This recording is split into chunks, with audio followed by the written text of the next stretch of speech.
Hi Year 2. So today we are going to continue looking at adding the ing suffix onto the end of root words. Did you know that there are 26 letters of the alphabet? They are made up of 5 vowels and 21 consonants. Vowels are the letters A, E, I, O and U, and sometimes the letter Y.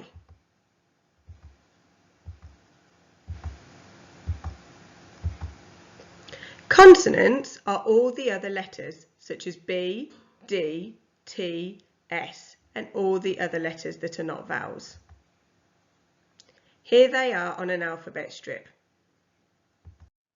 What we're going to do today is we are going to look at some of the rules that you need to follow when you're adding the ing suffix onto the end of a root word. The first thing we need to do is we need to look at and read the word and listen to the vowel sound. You need to ask yourself the question, is it a long or short vowel sound? I'll explain more about that now. The first rule relates to short vowel sounds. So let's have a look at what that means. If the vowel is a short sound with only one consonant after it, then you need to double the consonant in the spelling. Let's have a look at some words that contain the short vowel sound. Lap. Ap. You can hear that lap contains the short vowel sound. So we need to double the final sound on that word before we add the ing suffix. So lap becomes lapping. Beg. B-egg. We need to double the g at the end of beg before we add the ing. So beg becomes begging. Hit. It. Hit has the short I sound.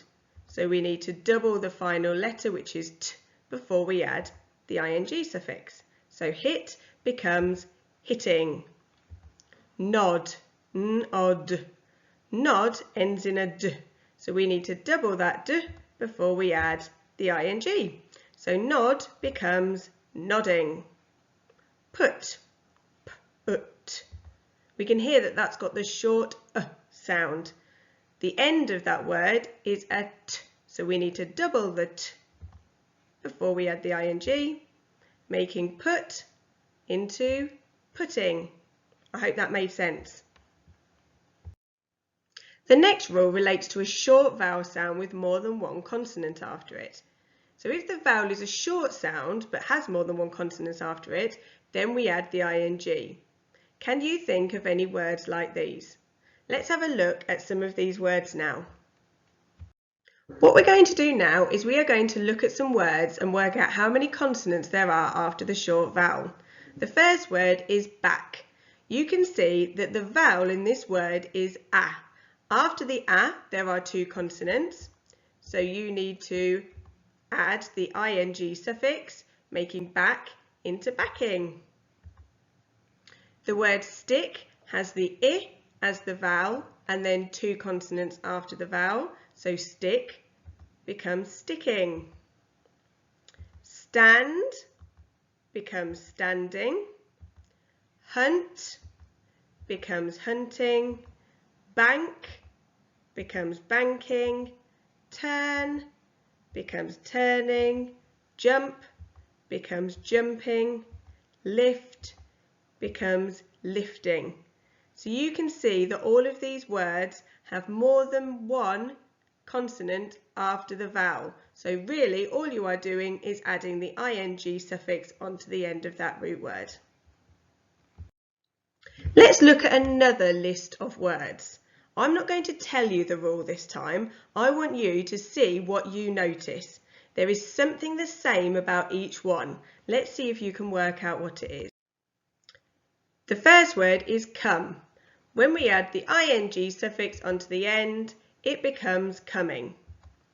Hope becomes hoping.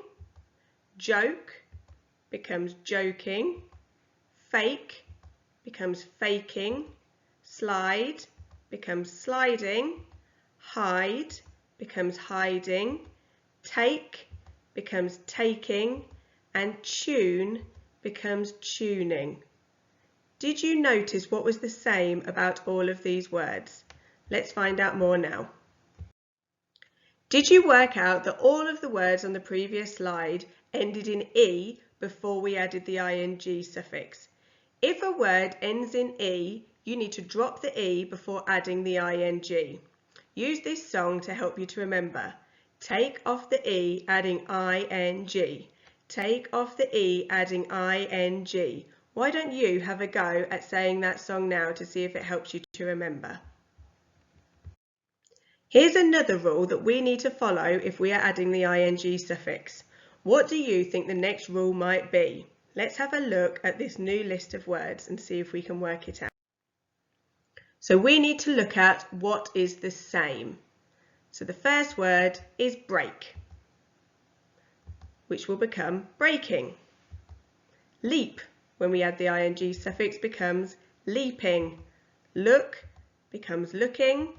Sleep becomes sleeping. Cheat becomes cheating. Float becomes floating.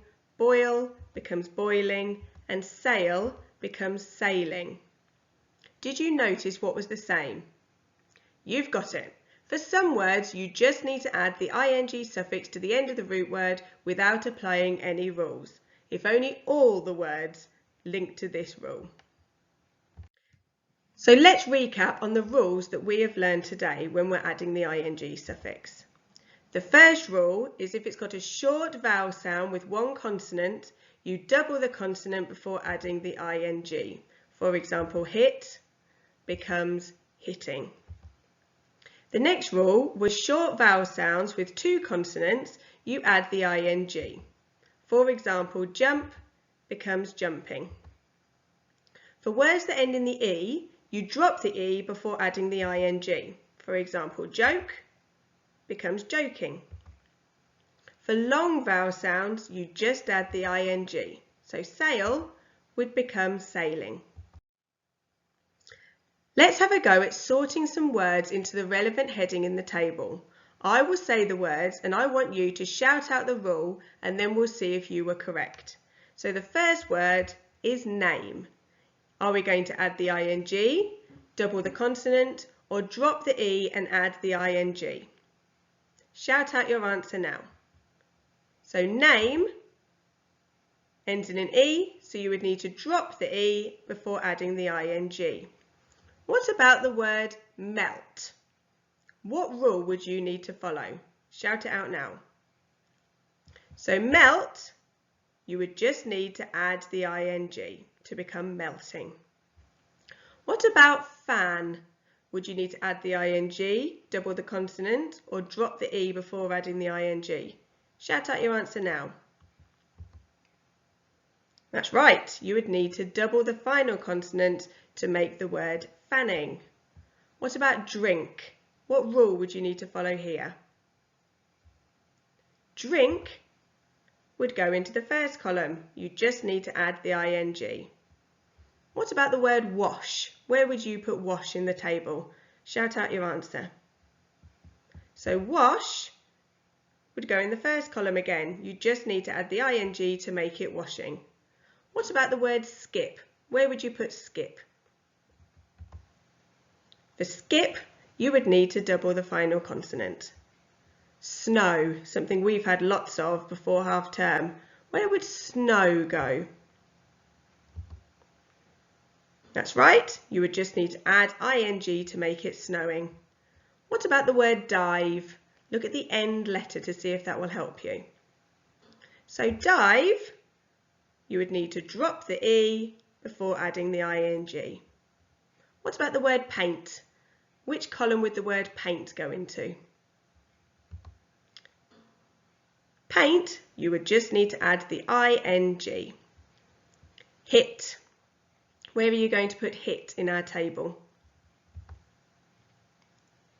That's right, for hit, you would need to double the consonant to make it into hitting. Let's look at the word run. Where are you going to put the word run? Shout out your answer. Did you get it right? For the word run, you would need to double the consonant, turning it into running. Let's look at the word drive. Where would you put drive in our table? So drive ends in the letter E. So before you add the ing suffix, you would need to drop the E and then add the ing. If you've got time later, look for some more examples of the ing suffix words in your reading books. So today for your phonics activity, you're going to play a game. To play this game, you are going to need counters, a dice and something to write with. The instructions are on the top of your sheet and the game board is underneath. Good luck. Hope you enjoy it.